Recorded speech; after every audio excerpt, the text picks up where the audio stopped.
Interesting thought process.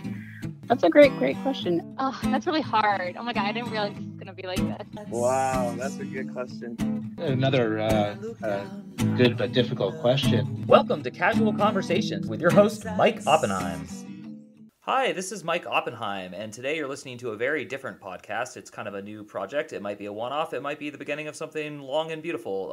Either way, I don't know, but I'm with a great, awesome, very interesting man. His name is Douglas Robbins. We're going to go by Doug during the podcast, and some of you who listen to Coffin Talk will remember him very well. From one of our more popular episodes. That's what I like to do the most in the world, is ask questions. So, Doug, you're here to answer and also ask questions. How do you feel today? I am good. I am glad to be with you guys again. Awesome. Yes, and I also should introduce my beautiful, awesome, amazing wife, Alana Oppenheim. She's also here. Hello. And she is our reluctant moderator. So that's a good name also, the reluctant moderator. That's actually a great idea. Cool. So our reluctant moderator is on hand, and our special guest is on hand, and yours truly, Mike Oppenheim, is here to ask the very first question, but then we're going to go from there. So I picked Doug today to be the first person I'm going to interview like this because I was fascinated with him, and we were like 45 minutes deep in an interview that's supposed to be 20 to 25 minutes when I realized I had a million questions to ask him that had nothing to do with death.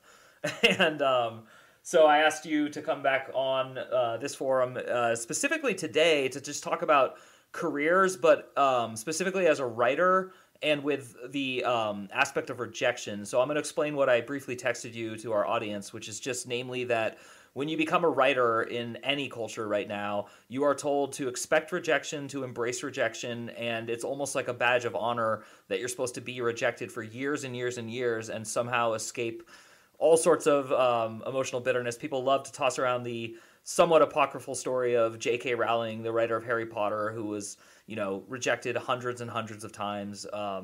The real truth of the story is she kept editing her manuscript after those hundreds of times, and then it eventually was accepted. So with all that in mind, I think my first question is just kind of a softball, which is when did you become a real writer by your own definition? Well, I want to first say I love the name if you call it Mike Asks Questions, because questions are the way we probe things. Questions are the way we get to know people. Often when someone says, "Hey, how are you?" we offer superficial answers, but that's not why we're asking. We want to know the deeper truths of someone. That's what bonds us together. But so what did you say? When did I first start writing? Was that the question?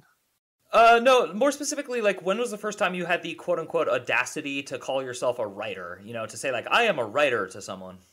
Yeah. Well, labels are so tricky for me, and they always are always have been, because it's really the definition of our essence that really matters. Labels kind of box us in, but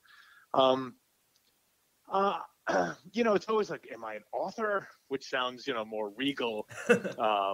Writer sounds more commonplace. And, but I think a few years ago, 5, 10, years ago, whatever, cause it was always like, I write, right? That's the action that I take. A writer is the label.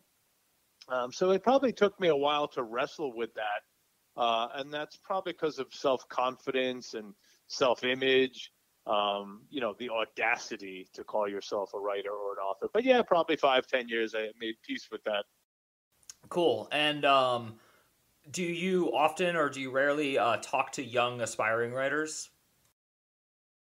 I would like probably to do that more frequently because, again, I always view life as we all help each other move forward. So, here and there, but not that frequently. And so I guess my follow-up question to that is if I know you have children, I'm going to keep them out of this because it's actually a different question. But if a young person around like 18, 19 came up to you and said, hey, I'm considering dropping out of school. I'm an engineer. I love writing and I have a huge passion for it. What would you say to them? Oh, that's a loaded question. Writing is it's a very personal endeavor, right? But at the same time, so is paying the bills, and the whole idea of the starving artist is really a fallacy, because when you're starving and struggling to make bill payments, you can't focus on writing. You're focused on, oh my God, how do I survive? How do I pay rent? How do I not become homeless? So I would certainly not. Hey everyone, that's it for the free version of this podcast. If you want to hear the full one, just head over to mikeyop.com and become a premium subscriber.